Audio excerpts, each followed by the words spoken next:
వచ్చాడు ప్రజాసేవకుడు.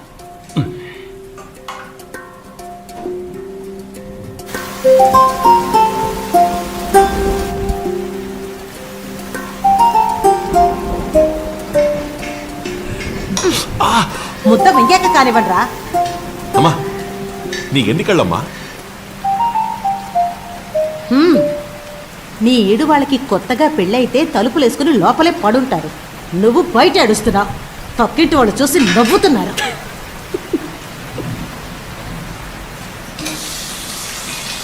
విడిగా ఉండండి రా అంటే దానికి ఒప్పుకోవు. అవును, నేనా వెళ్ళనంటున్నా? ఇదిగో ఇదే రానని మొండిపట్టి పడుతోంది. ఇదిగో నా కోడల పిల్లని ఏమన్నా అన్నావో మర్యాద దక్కదు. చెప్పు తెగుద్ది. తీసుకుపోయేవాడు ఏ సింగపూర్కో అమెరికాకో తీసుకుపోవాలి. పెద్ద చదివింది మాత్రం ఎంటెక్ పిచ్చడి. 2 సంవత్సరాలు ఊరంతా చెప్పుకు తిరిగాను మా అబ్బాయి పెద్ద కంపెనీలో పనిచేస్తున్నాడని. అంతలోనే తిరిగి వచ్చేసావు అరకు వ్యవసాయం చేస్తాను అని. అరకు వ్యవసాయం అట. 6వ తరగతిలోనే 4 సార్లు ఫెయిల్ అయిన నా తల్లి, దాని పేరు అరకు వ్యవసాయం కాదు, ఆర్గానిక్ వ్యవసాయం. కంపెనీలో పనిచేయడం కూడా ఒక ప్రాణేనా. తెల్లవారుగానే కాడు గీకి లోపల పెట్టి తాళం వేసేస్తున్నారు. ఇదిగా ఇంత చిన్న కుర్చీలో రోజంతా కంప్యూటర్ చూస్తూ కూర్చుంటే వెన్నెముక అరిగిపోతుంది. గంట కొడితే ఫుడ్, రాత్రి అయితేనే తలుపులు తెరిచి వదిలేస్తున్నారు. వింటుంటే అచ్చం జైల్లో లేదు. కానీ ఇప్పుడు ప్రశాంతంగా తెల్లవారుజామునే లేచి మన పొలంలో దిగి మనసుకు నచ్చినట్టుగా తృప్తిగా పని చేసామా, మధ్యాహ్నం కడుపు నింపుకొని పచ్చని చెట్టు కింద పడుకు నిద్రపోయామా, ఆ తర్వాత సాయంత్రం చంద్రుడు వచ్చే అద్భుతమైన దృశ్యాన్ని చూసి ఆనందించామా. ఆహా ఆహా. ఆ నిమిషంలో మట్టి వాసనతో వచ్చే గాలిని ఒకసారి కళ్ళు మూసుకుని అలా ఆస్వాదించి చూడు. నువ్వు ఇక్కడ ఫ్యాన్ వేసుకుని ఒక్కపోతతో ఉంటున్నావు, అక్కడ దేవుడే గాలిగా వేస్తున్నాడు. సిద్ధాంతమా? నిన్ను ఇష్టపడి ఒకటి పెళ్లి చేసుకుంది చూడు, పిచ్చి వెధవా. దాన్ని పిచ్చని రమ్మా, లవ్. పొద్దుపోయిందిరా, లేకపోతే చీపురు కట్ట తిరగేసేదాన్ని.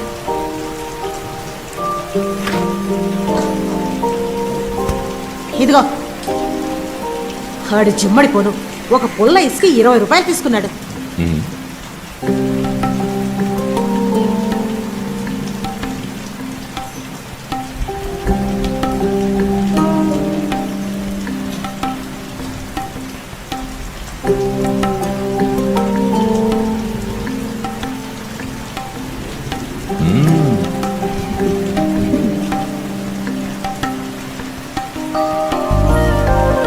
అయ్యో లోపలికి పొండ్రా, మా ప్రాణాలు తీకండి.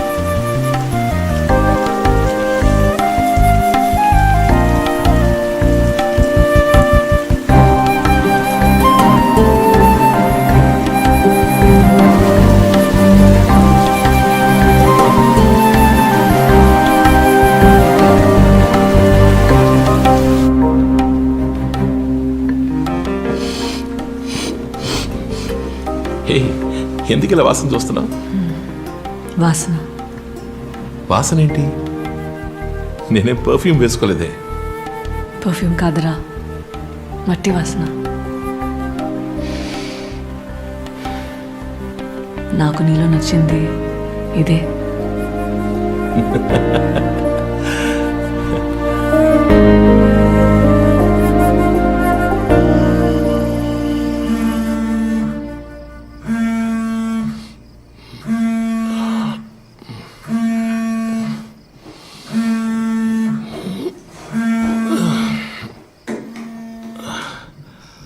అన్నా, మా పక్కింటి సీరుగాడు కడుపుతో ఉన్నవాని పిల్ల మహాలక్ష్మిని కడుపు మీద తన్నాడు. రక్తం బాగా పోతుందన్నా. ఈ టైంలో అంబులెన్స్, బండి ఏది దొరకడం లేదన్నా. నువ్వు త్వరగా రా అన్నా.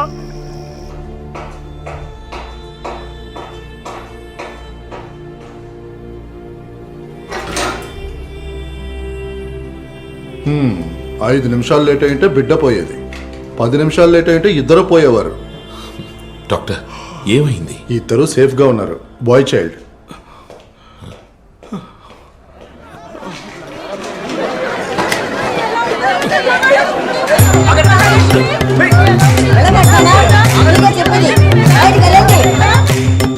చూడండి, నేను మీకు నిజం చెప్పనా, అసలు రాత్రంతా నేను నిద్రపోతే ఒట్టు.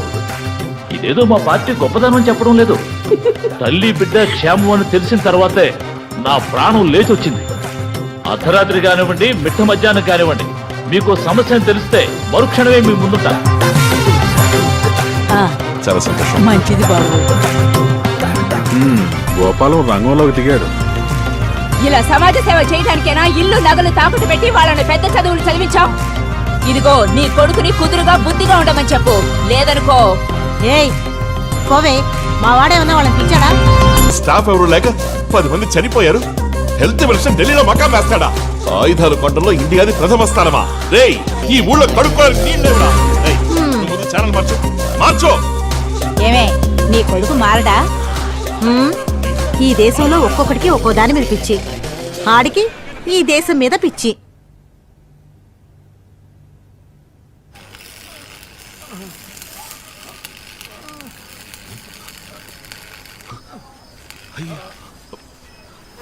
గిరన్నా,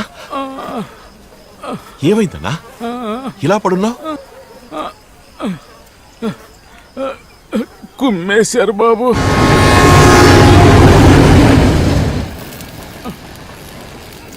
ఎమ్మెల్యేనా? ఏనా, ఆయన గురించి ఊరికే తెలుసు కదన్నా, తెలిసి అక్కడికి ఎందుకు వెళ్ళావు? ఊరికే వెళ్ళలేదు బాబు. మొదట్లో బాగా మాట్లాడేవాడు. ఇప్పుడు పని పడిందని ఓ సాయం అడగటానికి వెళ్ళాను.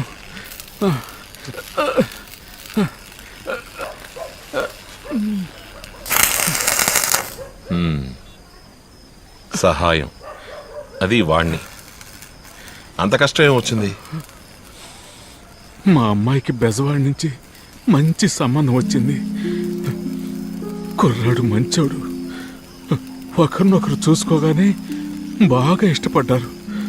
కానీ ఆ అబ్బాయి వాళ్ళమ్మ 2 లక్షల కట్నం అడుగుతుంది. ఎక్కడి నుంచి తెమ్మంటావు? సరే, తెలిసినోడు కదా అని ఎమ్మెల్యే దగ్గరికి వెళ్ళాను. బాగా తాగేసి ఉన్నాడు. 2 లక్షలు ఇస్తాను, 2 రోజులు మీ అమ్మాయిని పంపించు, మొదటి రాత్రిలో మొగుడిని ఎలా సుఖపెట్టాలో నేర్పిస్తారు అన్నాడు. కోపం వచ్చి తిట్టేశాను. వాడి మనుషులతో కొట్టించి ఇక్కడికి తీసుకొచ్చి పడేశాడు.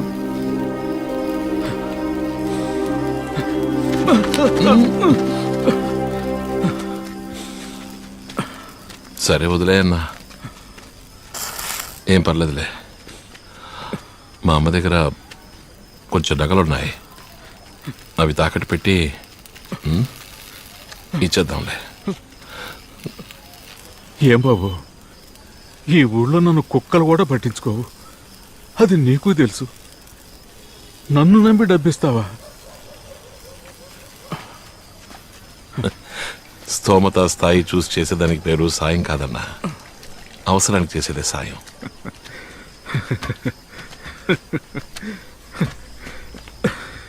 ఎందుకు నవ్వుతున్నావు? ఏమి లేదు, వదిలే. ఏంటో చెప్పు. వదిలేమన్నానా? నువ్వు చెప్తే వినవు. చెప్తేనే కదా వినగలను. కాదురా, నీలాంటోళ్ళు రాజకీయాల్లోకి వస్తే ఈ ఊరు ఎంత బాగుంటుందో ఆలోచించి చూశాను. ఏనా, నేను ఇలా ఉంటా నీకు నచ్చలేదా? మీ చదువుకున్న వాళ్ళంతా మనకెందుకని పారిపోవటం వల్లే ఈ దేశం ఇలా నాశనం అయిపోయింది. నేను నిన్ను గమనిస్తూనే ఉన్నాను. ఏ స్వార్థం లేకుండా నువ్వు ఎంత మంచి చేస్తున్నావే. నువ్వు రాజకీయాల్లో చేరి ఈ నియోజకవర్గం నీ చేతుల్లోకి వస్తే ఇంకెంత మంచి చేయగలవు. రా అన్న, అనవసరంగా ఏదో మాట్లాడతావు. రా.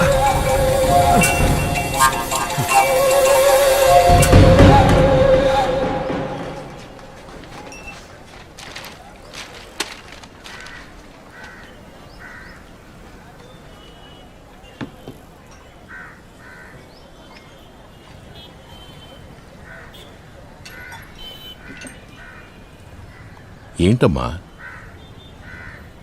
నేను 3 వారాలను చూస్తున్నాను, ఇక్కడే వెయిట్ చేస్తున్నావు. ఏంటి సమస్య? 3 వారాలుగానా? 3 నెలల నుంచి 3 నెలలు. మేం మొత్తం 10 మంది ఉన్నాం. మా నాన్నలందరూ గవర్నమెంట్ ఎంప్లాయీస్. సర్వీస్లో ఉన్నప్పుడే చనిపోయారు. గవర్నమెంట్ కూడా వారసులకు ఉద్యోగం ఇస్తామని అనౌన్స్మెంట్ చేసింది. కానీ ఈ ముదనష్టపు కలెక్టర్ ఆర్డర్స్ మీద సంతకం పెట్టడం లేదు. అరే, లోపలికి వెళ్ళి అడుగమ్మా. ఏ దేశంలో ఉన్నావన్నా? కలెక్టర్నా? కష్టపడి ప్యూర్ని అడుక్కుంటే తహసీల్దార్ని మాత్రం కలవగలిగాం.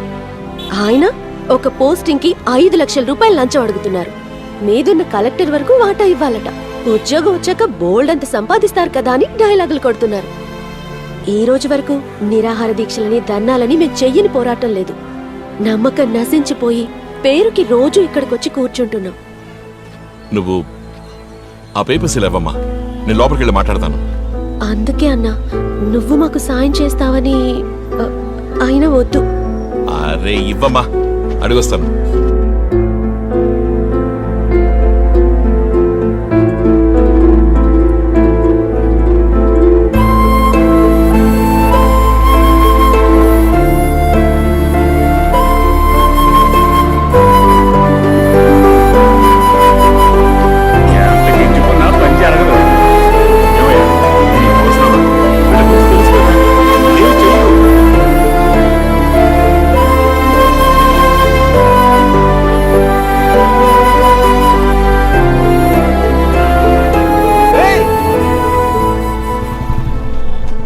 ఏంటి గోపాలం, ఇక్కడేం చేస్తున్నావు? అదెల్లారా? స్కూల్లో చదువుకున్నప్పటి నుంచి ఇప్పటి వరకు దేశం అనే కొట్టుకుంటున్నావు. కోప్పడకరా. ఇప్పుడేంటి, ఇది చిన్న పని, 5 నిమిషాల్లో అయిపోతుంది. నువ్వెమ్మెల్యే మనిషి అయి ఉండొచ్చు, కానీ ఆయన ఇదంతా చేస్తాడా ఏంటి? ఆ రోజు గిరి అన్నను కూడా. సరే వదిలేరా. ఛీ, ఈ చిల్లర పనికి ఎమ్మెల్యే ఎందుకురా? మన కౌన్సిలర్ సూరిగాడు చాలు. కౌన్సిలరా? నమస్తే అన్నా. ఏమ్మా లతా మనోహర్, అరే ఆ తండ్రి పని ఉద్యోగం కేసులు అందరు రండమ్మా. తహసీల్దార్ అర్జెంట్ గా రమ్మంటున్నారు. కలెక్టర్ గారు స్వయంగా ఆర్డర్ ఇస్తారట. అయ్యో త్వరగా రండమ్మా, కలెక్టర్ గారు వెయిట్ చేస్తున్నారు. ఇంకా అపాయింట్మెంట్ ఆర్డర్ రాలేదు. ఆకాశాన్ని గొంతులేస్తాం. తప్పకమ్మా. ఈయన రాజా, ఒక కౌన్సిలర్ తలుచుకుంటే కలెక్టర్ని బెదిరించగలడా? నువ్వు మారవురా. School first, state first. ఆ చదువు ఇక్కడ పనికిరాదురా.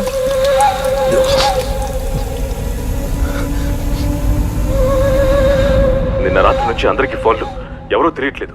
నోటికి వచ్చినట్టు అసహ్యంగా బూతులు మాట్లాడుతున్నారా. మనం వెంటనే ఆర్గానిక్ ఫార్మింగ్ ని అన్నిటినీ ఆపేయాలట, లేదంటే చాలా భయం. బాబు నమస్కారం. మళ్ళీ చేస్తాను, చెప్పండి. మిగతా వాళ్ళందరికీ వేరేలా చెప్పాం, కానీ మీరే కదా మెయిన్. బాబు మనసు పెడితే సమస్య తీరిపోతుంది. అర్థం కాలేదు. మీరు గుంపుగా కలిసి ఎంతో మంచి చేస్తున్నారు, అభినందనలు. కానీ ఈ ఆర్గానిక్ వ్యవసాయం మాత్రం వద్దు, వెంటనే ఆపేయండి. నాలాంటి వాళ్ళు ఇబ్బంది పడుతున్నారు. నీలాగంటే చిల్లర కొట్టి వాళ్ళ దగ్గర నుంచి చక్రవడ్డీ వాళ్ళ వరకు ఎందుకు పొడిగించడం? మీరెలాగైతే మెయినో ఆ టైప్లో వీళ్ళందరికీ నేనే మెయిను. అందుకే మెయిను డైరెక్ట్గా కలిస్తే అన్ని సమస్యలు తీరిపోతాయని. చాలు బాబు, ఇక తగ్గండి. తగ్గనంటే? ఈరోజు శుక్రవారం, మంచి రోజు నాడు చెడు మాట్లాడకూడదు. తగ్గండి. కాదన్నా మీరు తగ్గేలా చేస్తాం. వస్తాను బాబు. కృత్రిమంగా పొలాల్లో ఎరువులు వేయడం వల్ల మన మన్ను నీరే నాశనం అవుతున్నాయి. కొర్రలు, సజ్జలు, రాగులు, జిల్లేడు, వేప, అడదొడ లాంటి పంటల్ని ముందు పొలంలో పండించి ఆ తర్వాత వాటిని పీకేసి భూమిలో నాటి నాగలతో దున్నితే సహజమైన నైట్రోజన్ శక్తి లభిస్తుంది. పొలం నాశనం అయిపోయింది గోపాలం. కెమికల్ని కలిపి మిషన్ పెట్టి దున్నారు. ఇక గడ్డి పోచ కూడా మొలవదు.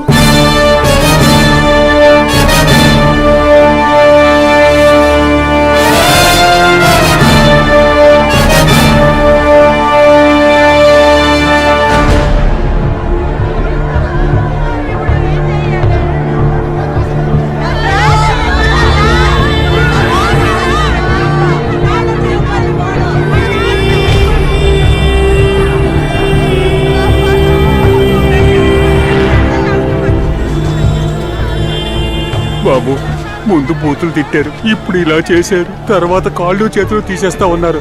ఆ తర్వాత ఏం జరుగుతుందో ఆ దేవుడికే తెలియాలి బాబు, ఆ దేవుడికే తెలియాలి.